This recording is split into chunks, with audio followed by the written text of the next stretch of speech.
Hürmetli gözetuvchilarimiz, Bağat 2 Avtosavdo kanalına obunachilar.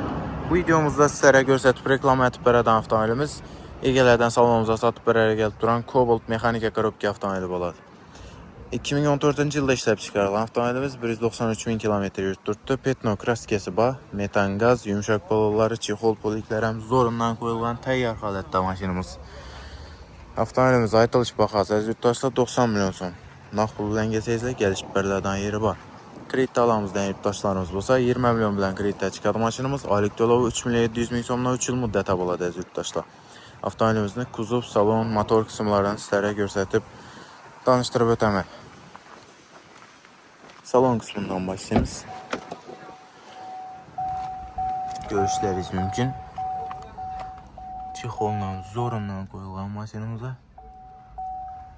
Zor sastaniyada yurgan probegam 193 ming kilometr. Zor sastaniyada maşinamız. Kuzov tarafını görüşleriniz mümkün yurtdoshlarimiz. Umuman defektli joylar yok. Bemalol ustalarga ko'rsatib tekshirtirib xarid qilaverasizlar. Ideal sosteniyada mashinamiz. Metan gaz, yumshoq polonlar ham toza qo'yilgan. Zo'r sosteniyada mashinamiz. Motor qismini ko'rsatib o'taman.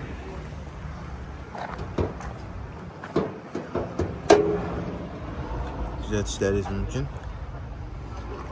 Elde bütün zavod holatda mashinamiz yurtdoshlar. Bemalol gelip xarid qilaverasiz. Avtomobilimiz Bağat 2 Avtosavdo salonimizda bo'ladi. Videonun teyinde nomerlerimiz kaldıramiz. Bemalol avtomobillerimiz hakkında savollarınız olsa telefon qilib so'rab bilib olsangizlar bo'ladi.